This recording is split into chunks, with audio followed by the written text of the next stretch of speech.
I learned to appreciate what I have instead of mourning what I'm missing.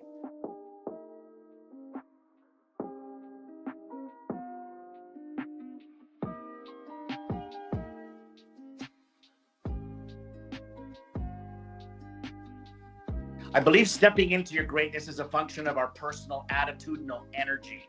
And that's not me trying to sound smart. I've just known in my life without arms that when I wanted to be a leader of the people around me, including all of my speeches, it had to be passionate, it had to be informational, and it had to be full of knowledge and wisdom, because we get into a lot of these tangents where we get bogged down in politics, bogged down in the politically correct, bogged down in all kinds of things, when really to be great in our personal and professional lives, we have to work really hard at it, be focused, but more than anything, carry a believing attitude with us that we can do anything.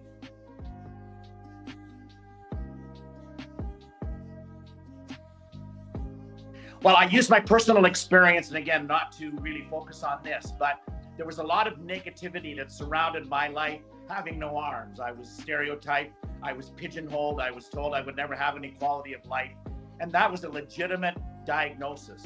But I was very fortunate to grow up in a home, a foster home actually, who adopted me, where the culture in our home was amazing. It was very much about independence, pushing me to do whatever seemed like I couldn't be able to do ever. But more than anything, as corny as this sounds, it was a powerful belief that I could do whatever I set my mind on. And I really believe that's a human ability.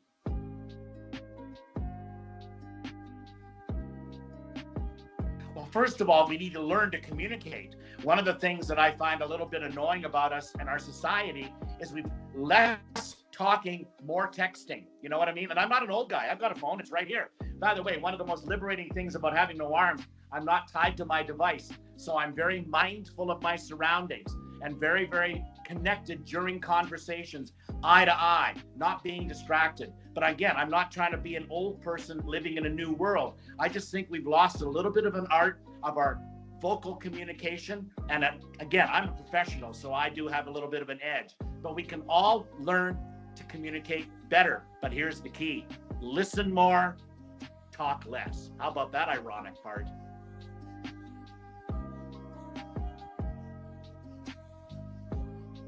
Well, one of the things that I believe in, and again, this doesn't go directly to the fact that I was born without arms, but I have a very, very personal take on resiliency. And resiliency does not come from a smooth ride. Resiliency comes from bumps in our roads where we must learn to navigate those challenges. And everybody's got them. Hey, we're all up against something, right? And what the most important thing is to not reflect on why me, but more reflect on how can I take this hint and do something better with my life. By the way, I really believe this, unless it's self-inflicted, it's rarely personal that bad things enter our lives, but how we react is everything.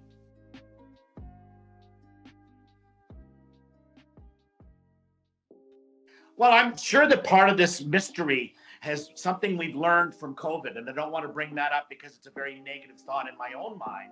But when everybody left the office place to go back home and work from their desks, and I have no problem with that, we lost that ability to be together and recognize that we are all in this together.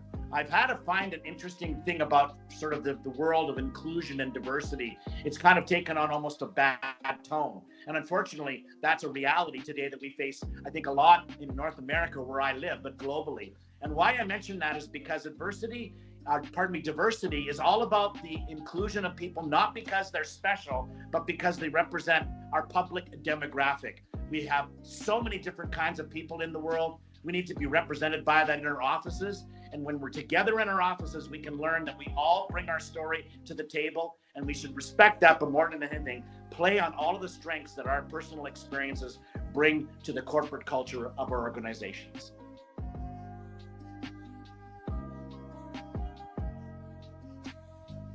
Well, I think growing up without arms, I learned a very simple thing, and this sounds, again, a little bit cheeky.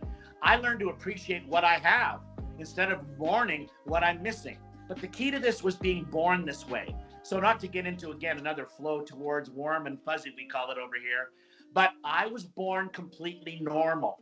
The circumstances of my life brought challenges that were related to a society that's not designed for a person without arms. So rather than me becoming resentful about it, I became a trailblazer.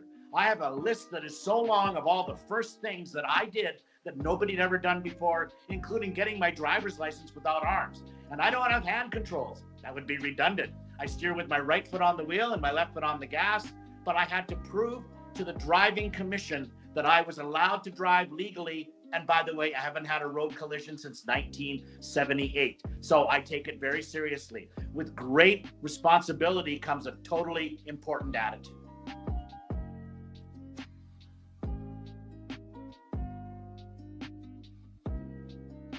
Well, you know, it's a very personal journey I take people on. And I've learned through all of my years of experience that for some people, it can get quite emotional.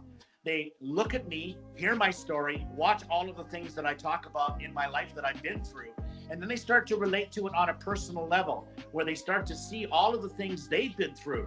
And when we do that, hopefully the exercise concludes in a very positive vibration, not only through the individuals in my audiences, but the collective energy of all of them together.